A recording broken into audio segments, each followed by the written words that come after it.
je me présente, je suis Émeric Demotion, je travaille à la région Pays de la Loire, je suis directeur IA. Et aujourd'hui, pourquoi c'est moi qui incarne ce sujet en région? C'est parce que depuis 1 an et demi, il y a une vraie dynamique qui se met en place sur le territoire. On voit que ça a un vrai impact sur nos PME, nos ETI, et vous le verrez, vous l'entendrez même sur des grands comptes. Donc il y a une vraie action qui est menée là-dessus. On a un enjeu sur le territoire aussi d'aller vers l'IA. Vous le savez peut-être mieux que moi, mais il y a encore beaucoup trop de fichiers Excel et de fichiers papier. Là, la thématique de la table ronde aujourd'hui, et on a vraiment des invités de qualité. Je les remercie de s'être déplacés jusqu'à Laval pour venir restituer ce qui s'est passé, notamment il y a à peu près 6 mois au No Code Summit à Paris. Donc on a vraiment beaucoup de chance de pouvoir avoir ce temps-là ensemble. Je ne vais pas être beaucoup plus long, juste vous dire, partez pas trop vite après, parce que on vous paye un coup. Donc n'hésitez pas à rester, ça sera un petit moment convivial ensemble, et ce sera vraiment l'occasion de pouvoir partager et aborder la thématique ensemble. Comme vous avez vu, je ne les ai pas cités, mais on a 4 partenaires qui sont TimeTonic, WeWeb, Damas et Contournement. WeWeb n'est pas là, mais si vous avez des questions, je pourrais y répondre, parce que du coup, dans une vie passée, j'ai beaucoup travaillé avec eux. Voilà. Et puis autrement, les 3 autres partenaires sont là avec des représentants, donc n'hésitez pas à aller les voir pendant le temps convivial ensuite. Nicolas, je te laisse la parole, et merci déjà pour cet échange. Merci Émeric, merci pour cette invitation. On peut l'applaudir, effectivement. Alors on va essayer de passer 1 heure ensemble. Je dis essayer parce qu'on est au moins 2 gros bavards sur scène. Donc voilà, on va essayer d'être synthétique. On va essayer de laisser le temps pour des questions également. Si on n'a pas le temps, il y a l'apéro juste après, donc c'est un peu fait pour d'ailleurs. Voilà. Alors je me permets de présenter, je m'appelle Nicolas Fabre, donc certains m'ont déjà vu au cours de la journée. Je suis directeur d'une Digital Factory au sein du groupe La Poste. J'ai 60 personnes sous ma responsabilité, des devs, des DevOps, des archis, etc. J'essaye d'accélérer la transformation de ce grand groupe qui est le groupe La Poste. Je pense qu'il suffit d'aller en bureau de poste ou parler à 100 facteurs pour se rendre compte un peu de la marche qui nous reste quand même encore à franchir. Je vous rassure, ça fait 550 ans qu'on existe, la marche on la passera, mais ça serait bien qu'on la passe un peu plus vite, quoi. Du coup, moi ça fait 10 ans que je fais du low-code avec mon équipe à l'échelle industrielle. Et ce qu'on a voulu vous partager aujourd'hui, c'est justement cet exemple de le no-code, le low-code. Pour l'idéation, l'innovation, c'est bien. On peut aller beaucoup plus loin, aller beaucoup plus vite, dans le sens de quoi? De la transformation digitale de nos entreprises. Je me permets, avant de présenter mes invités, de refaire un wrap-up. Le no-code, low-code, c'est quoi? On va parler de programmation visuelle. C'est comme programmer, sauf qu'au lieu d'écrire toutes les lettres de tous les mots du code, on va utiliser la souris pour mettre en place l'algorithme. Donc on est vraiment sur de la programmation. Je prends un parallèle. IKEA. Si vous avez besoin d'une bibliothèque, vous n'allez pas aller chercher un menuisier pour faire une bibliothèque sur mesure en ébène ou en bois de je ne sais quoi, qui va vous durer 600 ans. Vous avez besoin d'une bibliothèque qui rentre à peu près dans l'espace qui est prévu pour. Si elle est un tout petit peu plus petite, c'est pas très grave. Et si elle dure 10 ans, ça sera déjà pas trop mal finalement, parce que vous aurez peut-être déménagé d'ici là, vous aurez peut-être un autre environnement de vie. Pour aller beaucoup plus vite chez IKEA, on vous vend des meubles en kit, donc préfabriqués, que vous n'avez plus qu'à assembler, vous pouvez les faire beaucoup plus rapidement et vous pouvez les faire vous-même si vous êtes un petit peu bricoleur. L'analogie, c'est la même avec le code, le visual programming. Donc du coup, on a des choses qui sont préassemblées, qui permettent d'être beaucoup plus rapides et d'être beaucoup moins chères. Et vous verrez que ça, c'est vrai en innovation et c'est vrai globalement sur tous les projets SI que l'on peut être amené à faire en entreprise. Pourquoi aller beaucoup plus vite? Pourquoi faire beaucoup moins cher? Juste pour faire tous les projets IT qu'on ne fait pas par faute de temps, par faute d'argent, pour aller dans la transformation digitale. Et donc je suis très content d'être aujourd'hui aussi invité par la région Pays de la Loire pour inspirer, si possible, les acteurs territoriaux pour vous dire allez-y, essayez, lancez-vous dans cette transformation-là, accélérez dans votre innovation, parce que vous avez là des outils qui ne font pas tout, qui ne sont pas miracles, mais qui ont de sacrés bons résultats. Du coup, pour m'aider à vous convaincre aujourd'hui, j'ai le plaisir d'accueillir Rémi, qui est directeur de la Digital Factory de Giffard, groupement de 1200 pharmacies. Donc on va nous expliquer qu'ils sont surtout logisticiens, voilà. Et il va nous parler de la mise en place du low-code, no-code au sein de cette Digital Factory pour l'ensemble de ces pharmaciens et officines. J'ai également avec moi Stéphane, qui est responsable de la practice low-code et globalement de l'accélération de l'innovation. Ça fait beaucoup. Au sein de Bivouac, le Bivouac, c'est l'accélérateur digital de BNP. Voilà, ça fait beaucoup parce que c'est des banquiers, ils ont tendance à en mettre beaucoup. Mais vous verrez, il a de super exemples et surtout, c'est un acteur bancaire qui a poussé très très très loin l'analyse de la robustesse du low-code.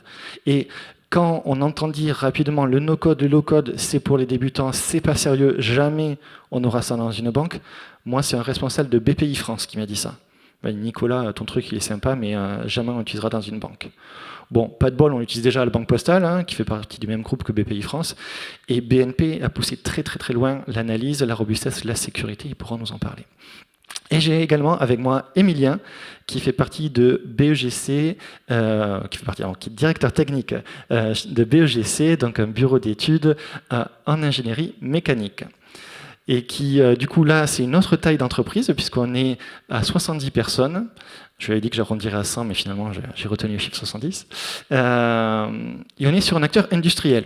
Donc là, on n'est pas sur de l'innovation, de l'idéation, où on va se faire des trucs un peu funky en marketing. Je suis sûr que vous faites des trucs hyper funky pour des ingénieurs, mais on est sur quelque chose d'absolument industriel, où là, on est sérieux, on n'a pas le choix, on n'a pas le droit à l'erreur. Donc on va voir comment ça a été mis en place, et pourquoi un acteur de cette taille-là met en place aussi ce genre de programme. Voilà. Est-ce qu'un de vous trois veut commencer ? Rémi, chaud. Ok, première question du coup. Est-ce que tu peux peut-être finir de présenter, parce que j'ai présenté très brièvement Giffard, et nous donner un projet emblématique du coup que tu as mené aujourd'hui en low-code no-code chez Giffard? Bien sûr. Alors déjà, bonsoir, bonjour, je ne sais plus quelle heure il est. Alors déjà, Giffard, je pense que vous êtes tous déjà rentrés dans une pharmacie Giffard sans le savoir. Giffard, c'est 1200 pharmacies en France. C'est le premier groupement en termes de nombre de pharmacies. Et donc ce sont des indépendants. Qui dit pharmacien dit vous pensez au pharmacien dans l'officine qui vous sert le médicament, mais en réalité il a plein d'autres métiers. Et dans ce contexte-là, nous, Giffard Group, on est là pour aider le pharmacien à gagner du temps. Gagner du temps sur des tâches qui sont pour lui très chronophages et pas forcément apporteur de valeur en fait. Et donc dans ce contexte-là, il y a plein de besoins de développement de petites applications qui pourraient leur permettre de gagner du temps. Et alors pour répondre à ta question, Nicolas, merci. Je prends l'exemple d'une application qu'on a mis à disposition du pharmacien. Nous, on est acteur de logistique, c'est-à-dire qu'on livre les pharmacies en moins de 8 heures. Faut noter quand même la prouesse technique de nos gars en entrepôt ou de nos filles en entrepôt qui préparent les commandes et qui livrent les officines. Les pharmaciens peuvent ponctuellement ne pas s'engager sur des produits qu'on leur livre. Et le réflexe numéro 1, ça a été de dire il va falloir faire évoluer le produit pour que la prise de commande ne se fasse pas lorsque le pharmacien ne veut pas s'engager sur les médicaments. Mais traditionnellement, il faut qu'on aille voir l'éditeur de logiciels. C'est un logiciel qu'on a a priori pris sur étagère, mais qu'on a customisé à notre sauce. Et finalement, il fallait le rentrer dans une roadmap. Il y a eu le coût aussi de développement qui est assez évident.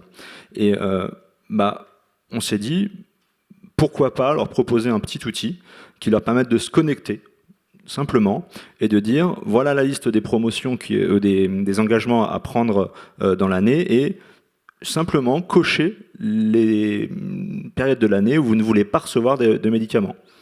Et donc, on leur a mis en l'espace de 3 semaines. Simplement un outil qui permet de se connecter, il voit simplement les commandes et il se désengage. Finalement, ça répondait aux besoins métiers numéro 1. Après, évidemment, s'il y a d'autres solutions, d'autres problématiques qui peuvent être abordées, on pourra envisager de faire des lots ultérieurs et pourquoi pas finalement de l'intégrer dans le programme Endure initialement prévu. Voilà. Une question qu'on n'avait pas préparée, mais du coup, pourquoi ça n'avait pas été fait avant, en fait? Parce que ce qui a été développé, finalement, répond vraiment à des besoins. Je crois qu'on parle de certains ETP qui avaient été économisés en durée, en fait. On est vraiment sur des économies mesurables, immédiatement mesurables. Pourquoi ça n'avait pas été fait avant? Tout simplement parce que le besoin de ne pas s'engager en fait n'a pas été évoqué avant en fait tout simplement. L'offre nous a dit tiens on aimerait bien pouvoir permettre aux adhérents de ne pas s'engager ponctuellement. Bah voilà la DSI débrouillez-vous. Bah, dans ce contexte-là, on peut pas être aussi réactif qu'on le voudrait sur des solutions traditionnelles. Donc le no-code, on en parlera juste après, hein, pourrait potentiellement nous aider sur ce genre de problématiques. Top, merci beaucoup. Stéphane, est-ce que tu as un projet emblématique? Oui, je vais en penser à un qui nous a fait mettre un pied à l'étrier, d'ailleurs dans le low-code. Juste pour un petit peu resituer, parce que tout le monde connaît BNP Paribas, ça, je pense que c'est pas la peine. Par contre, Bivouac, c'est un peu particulier, parce que c'est vrai que Nicolas disait le hub de le digital accélération, hub de transformation, ce que vous voulez, ça marche pareil. C'est ce qui est important, c'est que le groupe BNP Paribas a mis dans un seul endroit toutes les compétences, donc avec de l'IT, avec l'IT sécurité, avec les métiers, et tout ça au même endroit, une petite quarantaine de personnes qui ont, et avec humilité, qui ont juste l'intention d'essayer de défricher des nouveaux terrains, aider même potentiellement des startups en open innovation là-dessus, et ramener ça doucement dans le groupe, et le groupe prend ou ne prend pas, et on plante, comme on dit, des petites graines au sein du groupe. Donc là, maintenant, l'histoire posée, vous allez comprendre pourquoi on est allé vers du low-code. Après avoir fait la première marche, bien sûr, dans le groupe en 2018, sur Bivouac, au début, c'était le cloud. Comment amener du cloud pour accélérer les projets. Et on est toujours sur le même mantra, c'est plus vite, moins cher. C'est vrai que c'est toujours bizarre, vous allez dire les banques, toujours beaucoup d'argent, maintenant c'est toujours moins cher qu'il faut faire. Ce qui est normal, il y a le temps, et le time to market est très important. Donc du coup, je vais en arriver au projet. C'est là que ça devient intéressant. C'est qu'en fait, il y a beaucoup de départements d'innovation dans plein d'entités. Je ne vais pas nommer l'entité là, mais voilà, je ne peux pas forcément. Mais il y a une entité qui a un département d'innovation assez actif. Et il faut savoir que beaucoup de départements d'innovation, dans les entités, n'ont plus de développement technique. Ça peut paraître surprenant pour certains, mais ce n'est pas si logique que ça, parce que l'innovation, ce n'est pas spécialement de la technologie. C'est trouver un business grâce à des nouvelles technologies potentiellement, mais pourquoi pas un crayon et un papier pourraient suffire dans certains cas. Et là, du coup, dans ces départements d'innovation, ils avaient un sujet, c'est qu'il fallait faire un nouveau projet, et notamment là en ce moment, très engagé au niveau de la banque, et pas forcément pour la France, mais là c'était pour l'Italie, sur les problématiques de rénovation énergétique. Comment on fait et comment on fait pour faire que des gens puissent faire leur rénovation énergétique qui sont ultra coûteuses, et à partir de quelle base et quel crédit pouvaient avoir les personnes. Donc l'idée, c'était de pouvoir simuler le DPE d'un son logement, un peu automatiquement à distance, le plus précis possible, mais on est d'accord, c'est très théorique, et pouvoir émuler les types de travaux à faire, estimer les travaux et quel type de crédit pouvait être fait. Donc là, certains vont pouvoir imaginer quelle entité on parle. Et voilà, ça c'était un peu l'idée, les bases. Le problème, c'est que pour un département innovation, sans équipe technique, il faut savoir que l'innovation n'est pas rattachée à l'IT. Donc là, c'était des plans projets à 1 ou 2 ans. Vous imaginez bien que l'histoire du DPE, de la rénovation énergétique, c'était pas 1 ou 2 ans. On a commencé le projet, c'était début d'année dernière, et l'idée, c'était pas qu'ils attendent 2 ans, donc on commence à peine à la fin de cette année à travailler sur le sujet, sachant qu'il y a plein d'autres acteurs, et notamment le Roi Merlin, etc., même en Italie, qui sont hyper actifs là-dessus. Donc l'idée, c'est là qu'est venue, il faut trouver des nouveaux outils. Et là, c'est là que c'est emblématique d'avoir trouvé dans le low-code des nouveaux outils là-dessus, et se dire, on a quelque chose à rentrer là-dessus. Et l'innovation, qu'est-ce qu'on a pu faire? C'est de dire, vous avez dans les équipes innovation des gens qui ont le bon mindset, qui ont la curiosité et qui savent exactement ce qu'ils veulent au niveau output, au niveau objectif. Ça, c'est important. Objectif, résultats financiers, clients, etc. Et maintenant, il vous manque une équipe. Et grâce au low-code, en fait, on s'est dit, on avait quelqu'un, on peut mettre l'équivalent d'un développeur full stack qui était très intéressé par les outils, et un UX aussi intéressé. Ça, on a trouvé les gens, des ambassadeurs au sein de Bivouac, c'est aussi ça, dans Bivouac, on a des gens qui ont ce profil multi-compétences. Et l'idée, c'est ce projet emblématique, en fait, ce qui est important, c'est que le groupe, pas le groupe, mais au niveau de Bivouac, on a réussi, en fait, en 6 semaines à sortir le MVP. Alors, ça peut paraître pour certains dire oui, c'est pas énorme. Dans un groupe comme le nôtre, où on part sur des projets sur pluriannuels, après dans le cloud sur des projets où en dessous de 6 mois, c'est quasiment impossible de sortir un premier MVP pour toutes les contraintes. Et là, grâce aux outils low-code, et on en parlera sûrement un peu plus après, on peut sortir en 6 semaines un MVP Customer Facing Pixel Perfect. C'est important. Et industrialisable potentiellement. Je ne dis pas qu'il est industrialisé au bout de 6 semaines. Après, la vie a continué, etc., etc. Et ça, je trouve que c'est emblématique. Et ils sont aujourd'hui en ligne en Italie pour l'instant, et bientôt en Espagne, par exemple. Voilà. Top, merci beaucoup. Émilien, je t'envoie la balle. Est-ce que tu peux nous expliquer ton projet, du coup, en fait? Alors, peut-être que je donne un peu de contexte, parce que c'est un métier qui n'est pas forcément très connu, bureau d'études en ingénierie mécanique. Souvent, on travaille dans l'ombre de nos clients, au final. En fait, le besoin en no-code, on n'avait pas forcément besoin de no-code, on avait besoin d'une solution fonctionnelle pour gérer la production de prototypes, de pièces. Pour donner un peu de contexte, en fait, BEGC, l'ADN, c'est le bureau d'études en ingénierie mécanique, qui a été créé il y a plus de 40 ans. Et petit à petit, puisque dans les phases d'un projet, on va de l'avant-projet jusqu'à l'industrialisation, il y a des phases où on va faire des prototypes, il y a des phases où on va faire des outils de production, par exemple en fin de projet quand l'industrialisation est faite.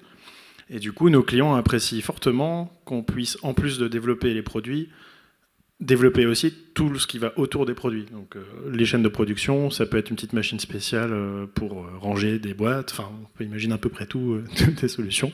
Et du coup, au fil des années, on a développé l'activité à Gaville-Oisem, c'est à côté de Chartres, c'est études et réalisations. D'accord.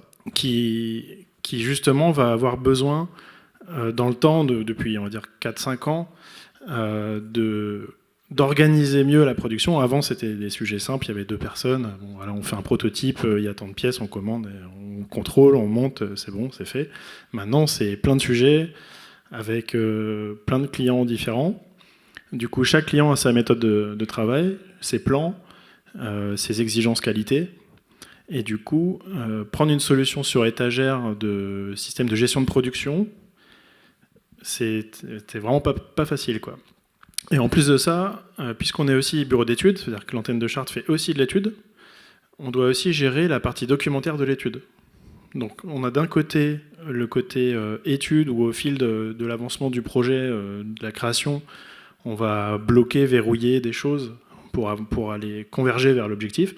Et après, ça, il faut le passer en production, avec tous les problèmes de production qu'on peut avoir, des problèmes qui ne sont pas des problèmes de série, puisque c'est souvent des prototypes, donc il faut que ce soit bon du premier coup. Oui. Donc c'est encore plus compliqué d'éviter les surprises, les mauvaises surprises, très fréquemment. Et du coup, la solution no-code, elle est arrivée par une rencontre sur un salon avec la société Damas, où ils m'ont exposé le fait que, bah oui, en fait, on peut faire vraiment un logiciel taillé sur mesure. Voilà.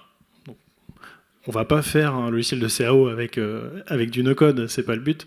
Mais nous, vu qu'on a vraiment une application particulière où on doit faire de la gestion documentaire, en même temps de la gestion de production, avec des méthodes différentes pour chaque client, et qu'en plus, notre activité, elle est en croissance. Donc on ne sait pas si dans 5 ans, on ne sera pas 20 au lieu de 10 à cette antenne-là. Il fallait absolument qu'on mette rapidement quelque chose en place.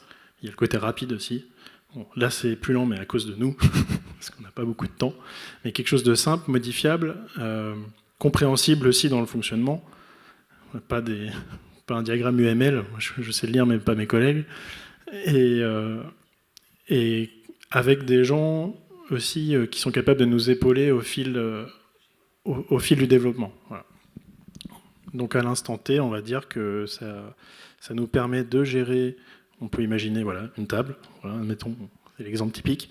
On doit concevoir une table, donc on fait l'avant-projet pour ressembler à ça. Voilà. Après, on va faire l'étude, donc là on va bien spécifier le plateau, il fait temps par temps. Voilà. Donc ça, on va le rentrer dans notre système no-code avec un numéro unique qui permet même dans 10 ans de retrouver la table qui a été fabriquée par qui et comment. Ensuite, elle va être validée par le bureau d'études, le responsable du bureau d'études.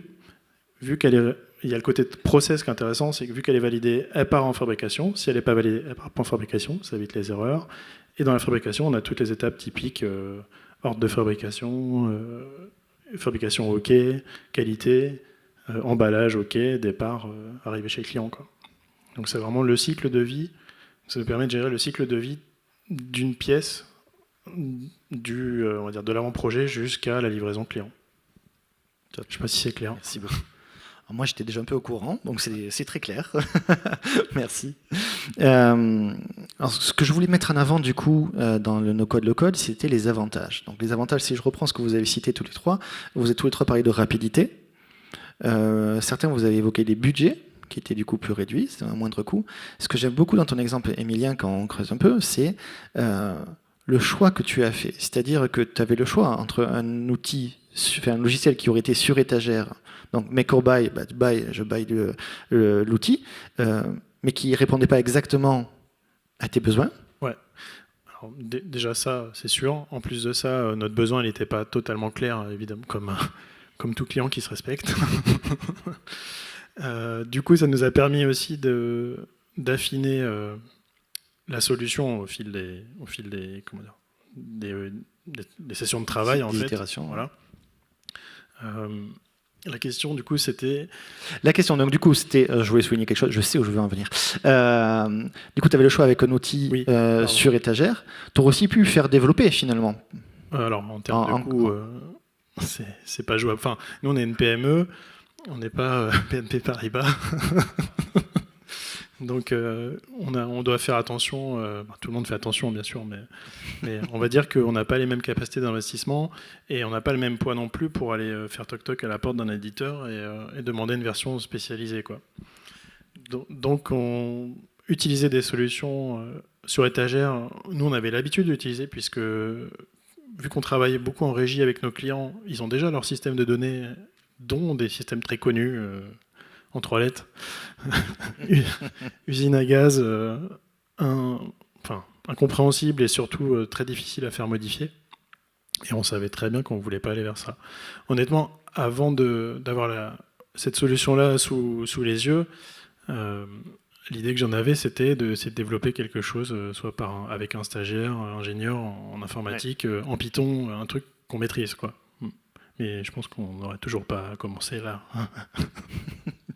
C'est un point que je voulais souligner, effectivement, c'est qu'on va parler avec nos codes de code de l'intérêt pour la rapidité, pour les coûts, et on oublie souvent de mettre en avant la partie RH, en fait, la partie humaine des choses. C'est-à-dire qu'on a là une capacité d'adresser des développements applicatifs sans être obligé de passer par les DSI, sans être obligé de prendre un ticket et d'attendre 3 ans. Alors, moi, ça, c'est ma DSI à moi. Il n'y a pas qu'à la Poste. Hein. Mais j'étais chez Renault Nissan, c'était pareil. Il y en a qui lèvent le doigt, je ne dirais pas qui. Voilà, on peut y aller. On peut aller avec des profils aussi. C'est-à-dire que moi, par exemple, donc sur 60 personnes, j'ai à peu près 50 développeurs, 20 développeurs low-code, 30 développeurs traditionnels. C'est sacrément compliqué de recruter un développeur traditionnel. Ça coûte sacrément cher aussi. Donc, avec le no-code, low-code, on a la capacité d'adresser de l'applicatif avec des profils qui, aujourd'hui, ne sont pas forcément des développeurs.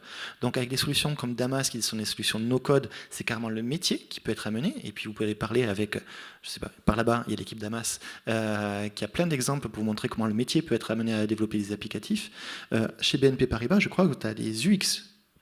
Oui, bah, oui, tout à fait. Là, c'est important. En fait, ça a été l'idée, c'était de se dire comment on pouvait justement trouver d'autres profils.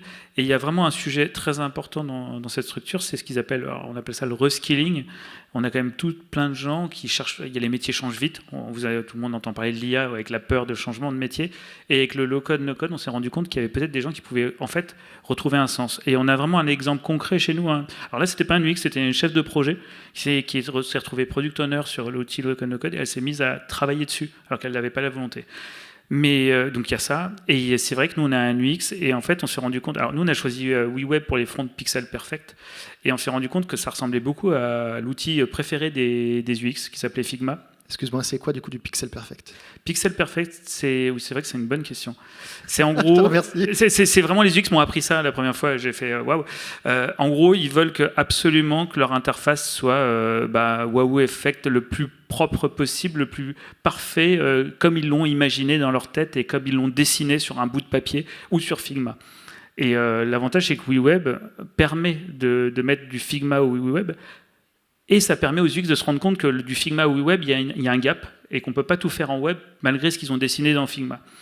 Par contre, ça permet de rapprocher aussi l'UX, donc il devient un peu dev inconsciemment, en bougeant des boîtes. Il crée en fait un site web en HTML, CSS, en Vue.js, donc du vrai techno. Et derrière, ça permet aussi aux développeurs de comprendre les problèmes de l'UX et au l'UX de comprendre les problèmes du développeur. Donc ça rapproche les gens. Et en fait, c'est ça qu'on a remarqué. Donc on a l'UX, on a un UX qui a fait ça, et puis du coup, on a testé en prenant des UX. Nous, on n'a pas beaucoup de monde en fait chez nous. Nous, on est beaucoup en partenariat avec des entreprises de prestations et qui ont eu des UX où on leur a challengé en disant voilà, est-ce que tu es prêt à apprendre? Alors attention, hein, c'est pas quand je dis ça, c'est pas sur le projet dont je vous ai parlé juste au début. C'est pas du jour au lendemain ils savaient faire. On a eu toute une phase d'apprentissage sur les 6 semaines. Il y a bien 3 semaines où ça a été compliqué. Mais alors, ce qui était impressionnant, c'est au bout de la 4e semaine, la montée en puissance était phénoménale. Et à la fin, entre la 5e et la 6e semaine, l'UX faisait des composants avec des conditions. Ça veut dire qu'en gros, le composant, il savait que si ça appuyait là, il fallait que ça fasse ça. Il en était, et après la 6e semaine, après, il commençait à regarder comment on faisait des workflows, donc faire de l'intelligence. Et ça, c'est assez incroyable. Alors, tous les UX ne sont pas capables, et ça, je tiens à le dire, et tous les développeurs ne sont pas capables de faire du no-code, ce qui est important. Plus que développeur, UX, chef de projet, curiosité et envie des personnes d'apprendre quelque chose de nouveau. En fait, c'est le mindset qui va être très important. Et il faut détecter plus le mindset et le soft skill de la personne plus que le hard skill. Bon, tu m'as cramé 2 questions suivantes, merci. Tu avais plein de choses à dire, de toute façon. Oui, on va en trouver d'autres. En plus, tu as été concis, donc je ne m'y attendais pas. Mais alors, ça me permet aussi de parler de la formation. Du coup, je ne sais pas si l'un de vous trois va en parler, Rémi. Je te vois faire le oui de la tête. Complètement. En fait, moi, j'ai. Alors, le DSI de chez Giffard a voulu monter une Digital Factory là, il y a à peu près 9 mois. Hein. Donc, il y a 9 mois, on ne faisait pas d'application en visual programming chez Giffard. Donc, on a été tout simplement au No Code Summit. Hein, voilà. Et en fait, on a benché tous les acteurs du marché parce qu'on avait la chance que quasiment tous les acteurs du marché étaient présents au No Code Summit. C'est là où je t'ai rencontré d'ailleurs, Nicolas, tu as fait une très belle intervention. Et donc du coup, moi j'ai 2 développeurs dans mon équipe. Ils sont vraiment développeurs de formation, c'est-à-dire qu'ils font du PHP, du JavaScript, et plutôt bon. Bon, c'est des développeurs. Voilà. Moi, je suis des développeurs à la base. Et quand on leur a dit on veut monter une Digital Factory chez Giffard, ils m'ont regardé avec des gros yeux. Enfin, ils nous ont regardé avec des gros yeux. Mais en fait, le fait de ne pas leur avoir imposé un outil, mais plus, bah voilà, on voudrait faire un petit POC, essayer tous les outils du marché, en tout cas ceux qui vous semblent le plus justes, et si vous avez des questions, faites-vous accompagner. C'est-à-dire qu'on a pris des jurums avec des cabinets, voilà. Il y a le cabinet Isakae là, qui fait ça, par exemple, et pour le coup, ils sont appropriés les outils. Et effectivement, je suis plutôt d'accord avec Stéphane. Les 3-4 premières semaines, c'était un peu l'anarchie. Et puis en fait, ils se sont pris au jeu et ils se sont rendus compte que c'était super intéressant. Alors oui, ils font toujours du JavaScript parce que on a sélectionné WeWeb et WeWeb a l'avantage d'intégrer du code du JavaScript en fait dans leur page. Mais ils peuvent faire en visual programming beaucoup de choses. Typiquement les aspects front. On est là où on n'est pas très bon en tant que développeur, avec WeWeb, ils ont pu quand même intégrer des pages super rapidement. Et ça, pour le coup, voilà, avec Xano, par exemple, pour la partie back-office, ils se sont rendus compte qu'en fait, on pouvait créer une base de données et des API en 3 clics. Et ça, c'est formidable, en fait, en tant que développeur, de pouvoir mettre à disposition de tous les métiers des données issues d'une base de données, c'est génial. Donc voilà. Après, je suis d'accord par contre, ne pas hésiter à se faire accompagner. Ça c'est évident. Le développeur, on en parlait tout à l'heure avec Nicolas et Stéphane, est quelqu'un d'assez.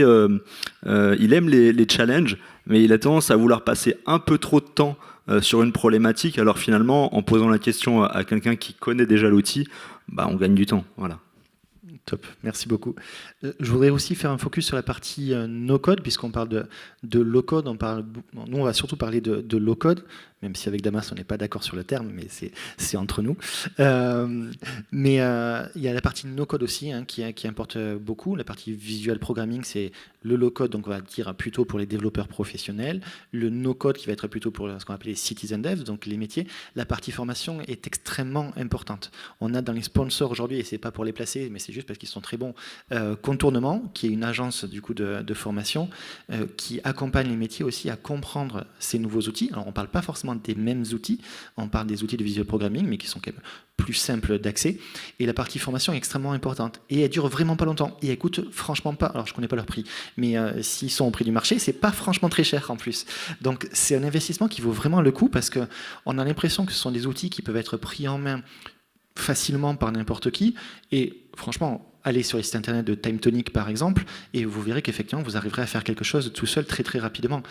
Mais le faire très rapidement tout seul chez soi en un soir, ou le faire dans le cadre de l'entreprise pour s'assurer que ça va être robuste dans le temps, que ça va être efficient en termes de ressources, qu'il ne va pas y avoir de failles de sécurité, ben ça c'est autre chose. Ça c'est des choses qui s'apprennent, ça peut aller très vite, mais c'est des choses qu'il faut vraiment apprendre. Donc surtout, Rémi, merci de souligner sur n'hésitez pas à vous faire accompagner. Moi, je plus soirée aussi, n'hésitez pas à vous former ou à former vos équipes, parce que c'est pas grand-chose, mais ça fait vraiment toute la différence. Je vais continuer sur les avantages, puis après, on va passer tout le reste du temps à répondre aux critiques classiques que l'on entend sur le no-code, low-code, et que vous avez probablement entendu, que vous avez peut-être vous-même en tête, donc on va peut-être vous apporter quelques éléments de réponse là-dessus. Mais dans ton témoignage, Emilien, tu m'avais parlé de quelque chose que j'avais trouvé vraiment très chouette, c'est-à-dire que tu as lancé les développements en t'appuyant sur le partenaire qui en fait développe pour toi, mais comme c'est un outil de visual programming, tu te dis que tu es capable de reprendre chez toi le jour où tu as besoin. Et en fait, tu as lancé le projet n'est pas encore livré, il reste quelques semaines ou mois de développement, pourtant tu utilises déjà ce qui a été produit, parce que il livre en continu et tu peux utiliser l'outil dès maintenant, alors même qu'il n'est pas livré finalement. C'est tout. Enfin, c'est un des intérêts du no-code, en tout cas tel qu'il a été imaginé par Damas. Bon. J'ai pas de point de comparaison, donc je sais juste que cette solution-là nous convient. Mais en fait, puisque c'est en cloud et que c'est des boîtes noires qui ont déjà été validées, on peut pas faire d'erreur. Au final, si ça marche pas, ça marche pas. Enfin, et si ça marche, ça fonctionnera toujours. Donc, ça permet de mettre en production au moment. En fait, dès l'instant qu'on a ouvert la page web, il est en production, puisque on va rajouter une case dans le process. Par exemple, moi, c'était le process d'une pièce. Voilà, je vais rajouter une étape dans mon process de validation. Au moment où j'ai rajouté la case, ça y est, c'est en production. Ouais. Ça, c'est quand même assez intéressant. Et surtout, c'est un peu comme dans nos métiers, en fait. On a l'étude et puis on a le prototype. Et pour gagner du temps, nous, on a des clients, par exemple, qui vont faire de l'étude, énormément d'études. On finit tout, après on fait le prototype. C'est pas forcément la meilleure manière. Et on a des clients beaucoup plus pressés, des startups, qui au fil de l'étude, vont faire des prototypes du sous-partie pour vérifier que ça avance bien et d'aller au plus tôt vers la bonne conception. En fait, là, c'est exactement la même chose, mais avec le no-code. C'est-à-dire que comme on l'utilise déjà dès le début, on peut tout de suite l'adapter un peu comme un vêtement qui va se mettre à la bonne taille en fonction des mouvements qu'on va faire, quoi. On n'avait pas imaginé de lever le bras, au final, on va rallonger ce qui est en dessous le coude. Enfin, c'est une métaphore, mais c'est plutôt bien imagé. Ouais. D'accord, merci beaucoup. Tiens, je voulais justement réagir parce que je trouve que c'est hyper intéressant. En fait, nous, alors c'est plutôt sur le low-code, parce que c'est ça que je trouve hyper intéressant. Et sur le low-code, on a vécu la même chose, c'est-à-dire qu'on a mis réellement l'agile en œuvre, en fait. Et à tel point que toutes les 2 semaines, en fait, on a mis le rituel avec des stakeholders et des gens qui avaient des agendas ultra remplis. Et ils sont venus la première fois, ils ont dit mais on n'a jamais vu ça. Ils revenaient toutes les 2 semaines. Alors d'habitude, ils n'ont jamais le temps. Ils étaient comme des enfants à vouloir des nouveautés. Et c'est vrai qu'en effet, toutes les 2 semaines, ils pouvaient jouer avec la nouveauté. On leur envoyait le lien et ils jouaient, ils avançaient et ils étaient joués. C'est vrai que ça faisait vraiment ça. Je ne sais pas si c'était pareil. Si, c'est l'esprit en fait atelier. C'est au lieu on arrête d'imaginer, et puis on teste vraiment, quoi. C'est un peu la différence entre Ariane et SpaceX, par exemple. C'est ça. Non, mais c'est dans la psychologie, je veux dire. Voilà, tant pis, on fait péter des fusées, mais on apprend plein de choses. Alors, bon, il y a d'autres problématiques derrière, mais je parle dans le process de développement. Mais après, c'est impressionnant sur l'effet galvanisateur que ça a sur l'équipe qui le fait, du coup. Parce qu'elle n'a plus l'effet tunnel, l'effet dépressif, une vie, un projet, et il y a le résultat régulier, le retour très rapide, en fait, et cette envie d'aller encore plus vite, plus loin, et ça crée des équipes ultra fortes, et des gens qui se faisaient des cours les uns les autres pour expliquer pourquoi c'était compliqué, là, maintenant, ils se disent comment on va faire pour se challenger et faire encore mieux. J'ai une équipe qui s'est dit, je vais faire le challenge, je vais le faire, en fait, je vais leur montrer. En une semaine, au lieu de 2 semaines, ils ont voulu le faire, et ils l'ont réussi. Ça plaît au métier et ça plaît aux équipes, en fait. Donc, c'est vraiment apporteur de valeur pour tout le monde, en fait. Et carrément. Et puis on est habitué aux résultats rapides en 2025, donc ça flatte aussi le développement rapide, résultats rapides, et surtout après, en test. Quoi. Développement rapide veut pas dire conception rapide. Bon, là, je vais peut-être digresser par rapport Vas-y, je t'en prie. Non, mais ce que je veux dire, c'est que oui, on peut réaliser beaucoup plus rapidement. C'est un vecteur, vraiment un accélérateur pour les équipes techniques et peut-être aussi pour le métier en termes de citizen dev. Mais en revanche, il ne faut pas négliger la phase de cadrage. Vraiment, c'est essentiel pour moi, même pour tout le monde, je pense. Complètement. Il ne faut pas négliger la phase architecture où vraiment on se pose dans une salle. Ça peut être 1 heure, une heure avec un architecte qui va poser le modèle de données, poser les connexions avec des branches du SI. Et puis après, bien architecturer toute la partie, bien modéliser toute la partie données, interaction avec l'utilisateur final, etc. Et ça, pour le coup, le no-code ne nous a pas affranchis de ces étapes-là, finalement. Tout à fait. Ça reste du logiciel et du software qu'on fabrique à la fin. Donc ça reste avec les mêmes choses. Et c'est vrai que, là, je te rejoins, c'est vraiment très très important, l'architecture et autres. Après, on pourra dire même à plus grande échelle ce qu'on peut appeler les gouvernances globalement. Et ça, c'est hyper important. Parce que sinon, on peut partir dans tous les sens. Et c'est des choses qu'on peut voir dans certains grands groupes, des choses qui sont parties dans le shadow IT. Oui. Ça, il faut éviter ça par ça. On l'a vu sur une vidéo là, assez récemment. Je ne vais pas citer le youtubeur, mais globalement, oui, si les projets sont mal montés, ou en tout cas pas de la meilleure des manières, la plus optimisée, il y a du fail. Il y a clairement du fail. Après, la différence, c'est qu'avec le no-code, on fail fast et on learn fast. Learn faster, ouais, c'est ça. Exactement. On échoue vite, mais on apprend vite aussi. Quoi, donc, Et on fail cheap. Moi, j'aime bien le fail cheap. Quoi. Fail fast. Fail fast, fail cheap. Mais c'est une réalité pour l'innovation, en fait. C'est-à-dire qu'on a là un outil technologique et il ne faut pas résumer l'approche no-code, low-code, visual programming à juste l'outil technologique. Mais juste, si je fais une parenthèse là-dessus, on a un outil technologique quand même qui permet de lancer l'innovation. Et c'est ce qu'on a essayé de vous dire avec Erwan tout à l'heure à la conférence sur comment se lancer là-dedans. La première chose à faire, c'est d'y aller, en fait. Moi, je suis dans un grand groupe où on adore réfléchir pendant des mois, des trimestres sur ce qu'il faudrait faire et tirer des pans sur la comète sur on va essayer tel nouveau service, mais il faut qu'on prévoie déjà la généralisation sur l'ensemble du territoire métropolitain et ultramarin. Donc c'est 70 000 facteurs, c'est 230 000 postiers. C'est-à-dire que dans l'innovation, il faut déjà qu'on prévoit le scénario où c'est un succès. Or, il y a un projet sur 10 normalement dans l'innovation qui termine en succès. Là, on a un outil qui permet de se lancer et de se dire, attends, j'y vais, je mets une semaine, 2 semaines, quelque chose comme ça. Je vais avoir investi, du coup, je sais pas, quelque chose comme 5 000 €, et j'ai déjà une première sortie. Et je peux déjà aller en bureau de poste et essayer avec des premiers utilisateurs pour voir ce que ça donne. Donc c'est vraiment un accélérateur phénoménal de l'innovation parce que justement, on peut y aller vite et que si on échoue, c'est pas cher. Et on peut aussi éteindre, je sais plus, alors j'ai plus le terme en anglais parce qu'on aime bien l'anglicisme aussi, mais on peut aussi éteindre rapidement. C'est-à-dire qu'on ne s'est pas lancé dans une modification du SI complète où il faut faire un retour arrière super compliqué. On est sur un truc qu'on a mis quelque part dans un coin, on veut l'éteindre, on l'éteint, on oublie, on passe à autre chose. Voilà, on décommissionne très vite. Donc ça permet de vraiment aller dans l'accélération.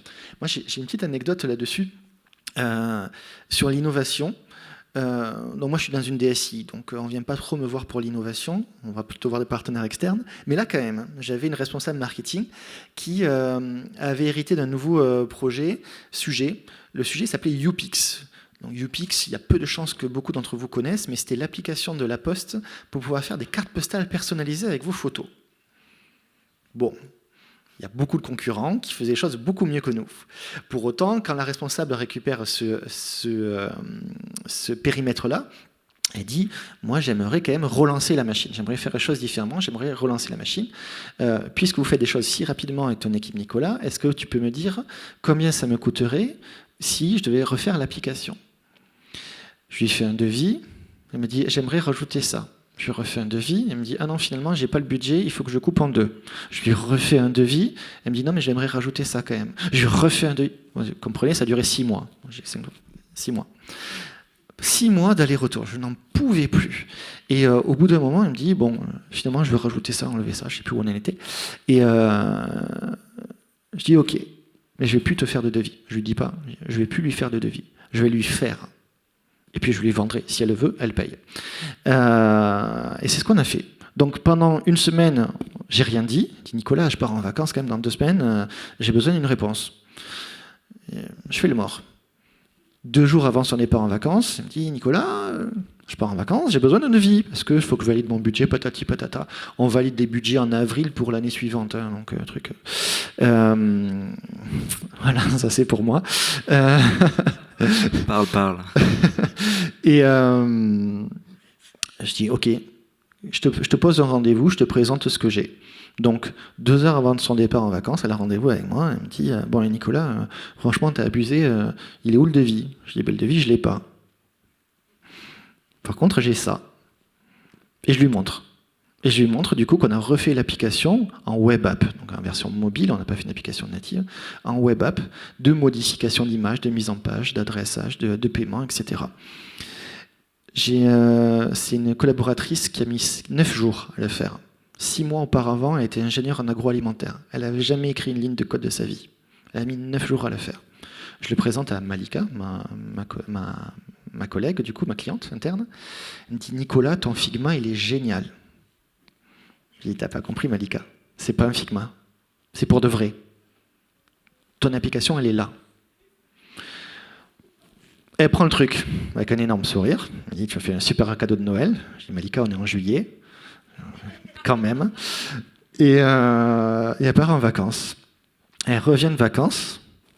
Bon, elle a la poste, elle a 3 semaines de vacances, ou 4. Moi, j'étais revenu depuis un petit moment. Et elle me dit, on y va. Je dis, ben, ok, je suis chaud, tu payes 20 000 balles et on y va. Elle me dit, ouais, t'inquiète, le fric, je l'ai débloqué. Je dis, mais qu'est-ce que t'as fait? En fait, pendant ses vacances, elle a ramené tout le monde. Et pour ce projet d'innovation qu'elle imaginait peut-être pour 1 an après, en fait, elle a ramené tout le monde pour que ça soit lancé 2 mois après. Voilà. Ça lui a coûté à peu près rien du tout par rapport à son budget, et elle a pu accélérer complètement. Voilà.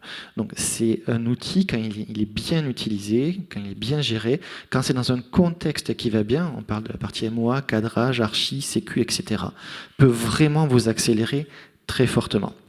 Voilà, et j'ai perdu mon écran. Donc je clôt la parenthèse sur mon anecdote personnelle. Moi j'avais une question, je voudrais passer il ne nous reste plus beaucoup de temps, aux critiques que l'on fait habituellement. Donc, une des premières critiques, je vais te donner la parole à Stéphane, sur, franchement, est-ce que c'est vraiment sérieux? Parce qu'on connaît tous les deux bon nombre de DSI, CTO, qui va nous expliquer, c'est bien pour faire de l'idéation, mais franchement, c'est un truc pour les non-développeurs, ceux qui sont pas bons. Si on veut faire quelque chose de sérieux, voilà. Moi, j'ai un CTO qui me dit, j'adore le no-code Nicolas, par contre, là, mon sujet, il est trop compliqué, tu peux pas y aller. On a des exemples qu'on connaît tous les trois, c'est...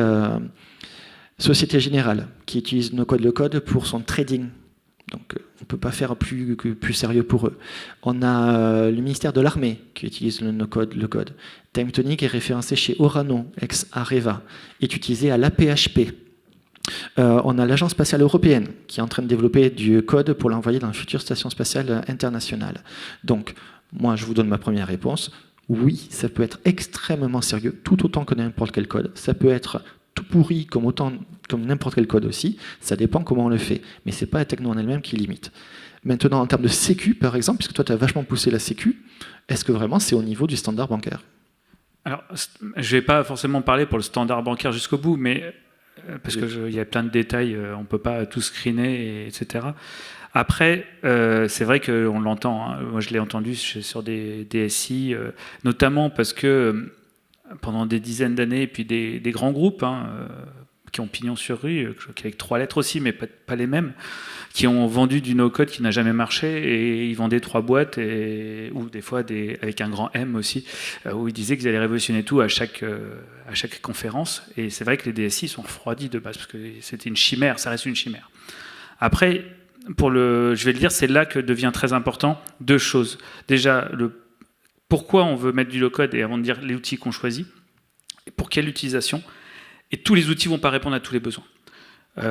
Nous, on a fait des choix d'outils par rapport à des types de sécurité, des types de profils de choses. Donc, je vais parler, moi, plus précisément sur la sécurité par rapport à l'applicatif web. Je précise, parce que pas de la transaction bancaire, pas des choses dans les SI bancaires. Mais attention, ça n'empêche pas qu'on a une gouvernance et une sécurité qui est assez uniforme et qui demande quand même... Alors, on n'a pas les 1500 règles de sécurité à appliquer sur ça. On en a un sous-set, mais qui est quand même assez exigeant. Et du coup, je préfère prévenir. Donc, je ne vais pas dire ça va rentrer au sein de la transaction de la corporate tout de suite. Mais en dehors de ça, nous, sur les outillages, ce qui a été impressionnant, et pour le dire, nous, là, à Bivouac, on a une chance, et je vais étayer un peu mon propos, on a un RSSI, il n'est pas Bivouac, il est détaché du groupe et de la sécurité groupe. Ça, c'est très important. Donc, il applique les règles en mode innovation pour le groupe. Donc, du coup, quand il valide un outil, il le valide en connaissance de cause, en sachant qu'il est obligé d'appliquer certaines règles. On a une gouvernance au sein de Bivouac qui est quand même stricte, adaptée en fonction du niveau de là où on veut livrer un produit. Donc, là, je commence à poser un peu le sujet. Donc là, les outils no-code, autant vous dire, on a fait des choix, on a déjà éliminé beaucoup d'outils du marché. Clairement, je vous le dis tout de suite, au sein du groupe BNP Paribas, au sein de Bivouac, Airtable, pour l'instant, ça va être compliqué. Droit américain, la totale, tous les warnings sont au rouge, ils ont beau être top, c'est génial comme outil, mais autant vous dire qu'on n'a même pas regardé, parce que si on a regardé 2 secondes le truc, et c'était foutu. Après, on a regardé sur le front, c'est pour ça qu'on a pris WeWeb, parce que nous, ce qui est important, c'est des outils où on peut auditer, l'auditabilité, etc. Voir s'ils peuvent respecter les règles sécurité aussi, parce qu'on va avoir passé, ils ont tous les deux, et WeWeb et Xano les a choisis, parce qu'on pensait qu'ils pouvaient passer la contractualisation avec toutes les règles sécurité d'une contractualisation d'outillage qu'on appelle, alors nous on appelle ça SaaS, donc c'est déjà des règles réduites adaptées à ce type d'outillage, pas de type d'outillage no-code, mais tout type d'outillage, donc même des outils de développement non référencés dans les grandes structures. Il faut savoir que Xano l'a passé avec brio, a impressionné l'équipe sécurité, et c'est pire que ça, c'est qu'on a fait un événement il n'y a pas longtemps, on avait challengé Xano en disant, voilà, on a remonté sur un pentest 3 erreurs, des erreurs vraiment mineures. 48 heures après, ils avaient tout corrigé. 48 heures. C'est-à-dire qu'en gros, redéployer, corriger, on s'en est même pas rendu compte, on a juste refait des trucs avec des sites en prod, c'est-à-dire que c'est eux qui ont tout fait. Et pour ça, c'est impressionnant. Et WeWeb, ce qui est impressionnant, pour la sécurité, c'est que ça passe dans nos outils. Et il y a autre chose, c'est que sur les sites web front, beaucoup oublient, c'est la maintenance, la maintenabilité et la sécurité sur ce qu'on appelle tout ce qui est faille zero day. Et sur un site en React et autres, je peux vous dire, le pain, il peut être énorme quand on n'a pas mis à jour pendant plusieurs mois, voire du recodage. Et là, par exemple, une structure comme WeWeb, ils mettent à jour régulièrement. Et en fait, on a juste à redéployer tous les X temps, sans retoucher au site, et en déployant, on voit dans nos outils de sécurité, dans nos pipelines, que ça marche et que ça se progresse.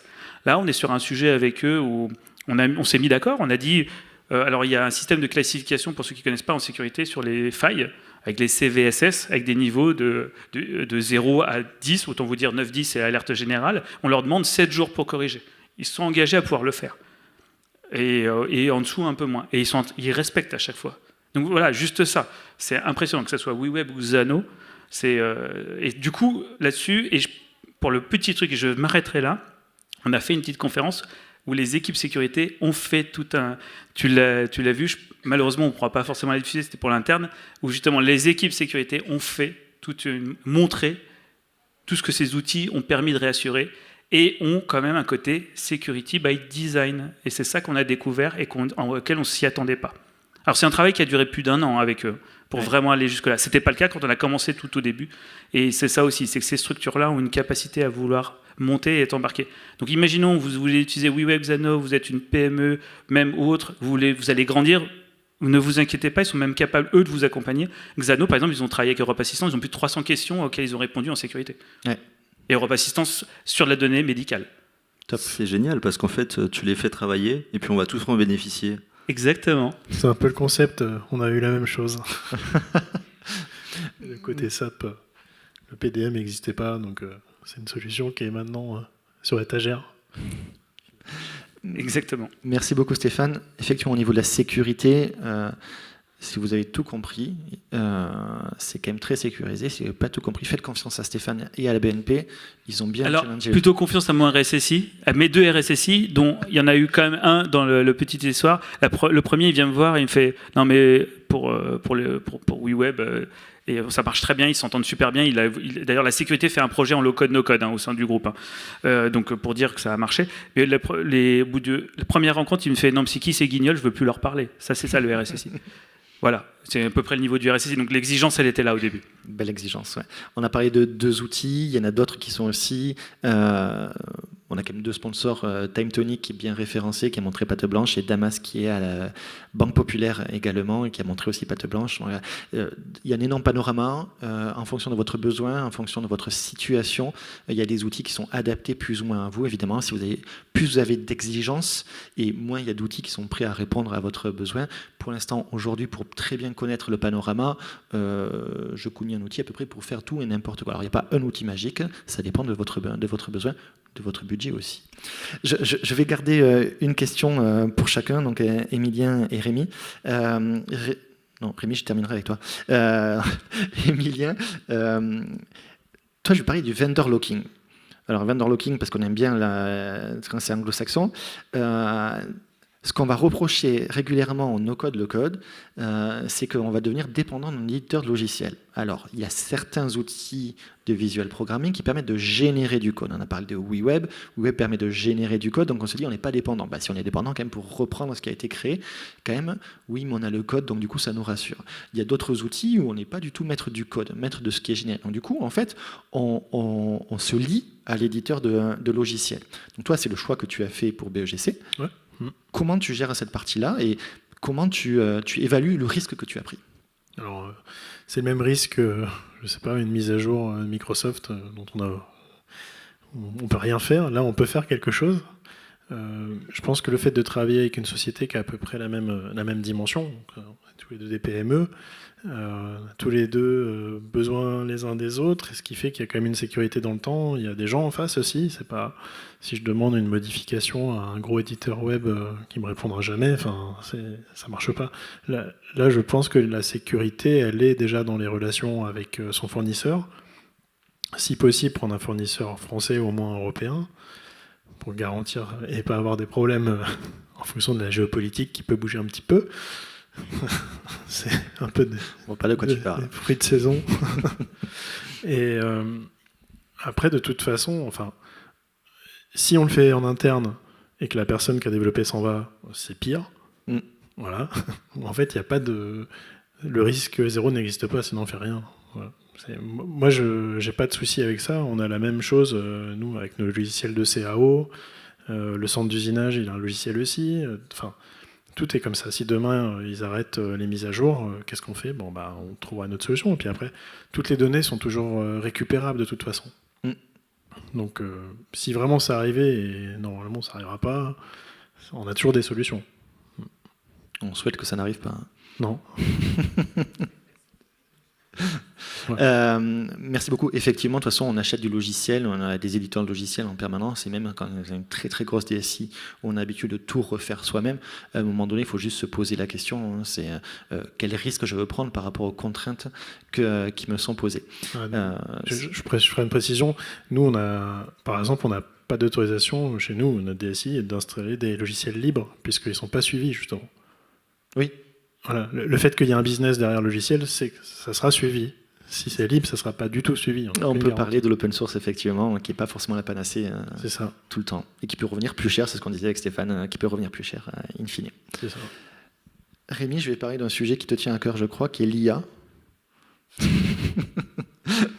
Alors, moi, il nous reste 5 minutes. Bon, ça fait 1 minute qu'on m'a dit ça, mais c'est pas grave, il reste toujours 5 minutes. J'ai un fonds d'investissement qui est venu me voir il y a 9 mois et qui m'a dit on réfléchit à prendre une participation dans un éditeur logiciel no-code, low-code. Je vois pas l'intérêt puisqu'il y a l'IA qui débarque, qui va développer à la place. J'ai mon avis. Je crois que tu as le tien aussi, Rémi. Est-ce que tu peux nous partager, du coup, est-ce que c'est l'IA à la place de low-code, no-code? Est-ce que c'est les deux ensemble? Comment tu vois le truc? Non, alors moi pour ma part, déjà je pense qu'il faut rester curieux sur tout ce qui se passe. Donc il faut rester ouvert aux technologies qui sortent. L'IA au travers des outils de visual programming, ça existe déjà depuis un petit moment. Ça commence à se démocratiser très rapidement là en ce moment. On a tous testé des Bolt, des Cursor, des Windsurf, des Lovable. L'IA est arrivée sur WeWeb. Voilà. Bon. Moi, je trouve que c'est formidable parce qu'en fait, en 2-3 prompts, on est capable d'itérer avec les métiers et de faire des maquettes, par exemple. Pour ce qui est de la partie workflow et automatisation, voire code, c'est plus timide. C'est prometteur, hein. Je pense qu'on pourra faire du code réellement avec l'IA dans un futur proche. Pour le moment, je serais beaucoup plus précautionneux. Parce qu'aujourd'hui, pour avoir déjà essayé là, sur des éditeurs de visual programming, il sort des workflows improbables, des variables improbables, avec des noms improbables. C'est très très dur à maintenir en fait. Donc oui, c'est un bon outil, je pense moi, mais on ne va pas l'utiliser tout de suite en production, par exemple. Pareil, on a vu aujourd'hui avec TimeTonic là, une démo d'IA dans TimeTonic. Franchement, c'est bluffant. C'est vraiment, ils peuvent intégrer de l'IA, mais pour le coup, on n'a pas eu de cas d'utilisation chez Giffard qui nous amène à utiliser l'IA au travers du no-code, low-code. Voilà. Top, merci beaucoup. Mon point personnel, c'est que les deux vont très très bien ensemble et que l'un n'exclut pas l'autre. C'est-à-dire que mes équipes de dev aujourd'hui, je leur dis de travailler avec l'IA, bien évidemment. Un copilote, ça leur permet d'accélérer. Il faut formation, encadrement, gouvernance, tout ça c'est applicable à l'IA aussi, mais ça leur permet d'accélérer. Pour autant, les devs sont une denrée rare, donc avoir des équipes non dev de formation, etc., que je reforme moi-même, c'est quand même quelque chose qui m'accélère. Et à ces gens-là, j'ai besoin de leur mettre du low-code, no-code pour qu'ils puissent aller plus vite et qui se passe de la partie syntaxique du développement. Donc, dans les deux cas, moi, j'ai besoin des deux. Et ce qu'on voit, ce qui est assez rigolo, je montrais à Stéphane ce matin, c'est que si vous connaissez Lovable, donc c'est une IA qui permet de coder, en gros. Et ils ont sorti il y a quelques mois et ils ont montré qu'on pouvait prompter, que ça générait du code, qu'on voyait le code, que c'était bien agencé, etc., qu'on pouvait itérer. Il y avait un gros problème quand même avec Lovable, comme avec Bolt, c'est qu'une fois que ça génère quelque chose, c'est quand même super compliqué de leur faire modifier ce qui a été généré. Parce qu'il faut dire, le bouton qui est là en bas à droite, du coup, il faudrait plutôt qu'il soit comme ci, qu'il soit comme ça. Et avec un prompt, c'est plutôt compliqué. L'évolution qu'ils ont pris il y a quelques jours, quelques semaines, enfin ce qu'ils ont sorti, c'est finalement de l'édition visuelle. Donc ils génèrent quelque chose et ce qu'ils génèrent, après derrière on clique dessus et on peut le modifier graphiquement, visuellement, du visual programming en fait. Et à l'inverse, WeWeb a sorti l'inverse, donc du visual programming où on va venir prompter pour que ça génère quelque chose derrière. Donc il y a une fusion des deux qui est en train de se faire, mais de toute manière on a des outils super en low-code qui font de super trucs, des IA qui font de super trucs, il ne faut pas opposer les deux. Alors tous les budgets partent vers l'IA en ce moment, et pour pas mal de temps encore je pense, mais c'est les deux ensemble qui sont vraiment extrêmement utiles. Donc j'ai un gros panneau stop qui s'est affiché devant moi. Je vais du coup vous rendre la parole une dernière fois. Je vous avais demandé du coup un conseil à l'audience qui est ici, s'ils veulent se lancer, s'ils ont une velléité de tester ou d'aller plus loin sur le no-code, low-code, quel serait votre conseil? Alors, je commence par l'extrémité, Emilien. Déjà savoir à peu près ce qu'on veut quand même. Ouais, définir le besoin. Voilà, bien définir le besoin, même si c'est 4 lignes, hein, mais au moins avoir quand même un besoin défini. Et tester rapidement, prendre contact avec des gens accessibles et si possible, où la communication est simple, parce que c'est quelque chose qui se fait quand même pas tout seul. Voilà, il y a le côté formation et tout ça, et c'est rapide, mais le faire tout seul, ça a quand même moins d'intérêt, et je pense que c'est moins sûr aussi. Du coup, c'est poser le besoin et ne pas trop tarder à essayer, puisque pour l'avoir vécu, en fait, nous, à la base, on voulait juste faire un système de numérotation unique de pièces, et au final, on a rajouté plein de choses, puisque tant qu'on ne connaît pas les capacités du système, on n'imagine pas peut-être des futurs besoins qui pourraient être remplis, enfin des besoins existants qui pourraient être contournés avec ces solutions-là. Je crois que l'essayer, c'est l'adopter. C'était un peu temps. Pour nous, oui. Après, de toute façon, après, en termes de coût, même si c'est à la fin à jeter, c'est pas du tout la même chose que de vendre juste le devis pour faire un logiciel, les temps d'avant-projet. Enfin, c'est plus du tout les mêmes choses, quoi. Top, merci. Stéphane ? Très rapidement, pareil, besoin, pourquoi ? Pas choisir l'outil avant le pourquoi, ça c'est important. Trouver pourquoi et peut-être que ce ne sera pas l'outil. Et puis se faire accompagner, tout simplement. Merci. Rémi ? Vous le voyez pas, mais on a un gros panneau stop là, en dessous. Non, moi, le plus important, c'est la phase de conception. Réellement, prendre le temps de savoir ce que le métier veut et délimiter, et après modéliser. Déjà, en partie, c'est extrêmement important. Après, la phase de no-code, quel que soit l'outil, ça ira beaucoup plus vite que en temps normal. Top, merci beaucoup. Et parce que Panneau Stop commence à se lever, du coup, mon conseil à moi, c'est lancez-vous. Simplement, on vous a donné tout ça, donc n'hésitez pas à vous faire accompagner, former, conseiller. Il y a plein de choses super à faire. Lancez-vous, vous verrez, il y a plein de choses à y gagner. Merci beaucoup. Merci Aymeric d'avoir organisé cette table ronde.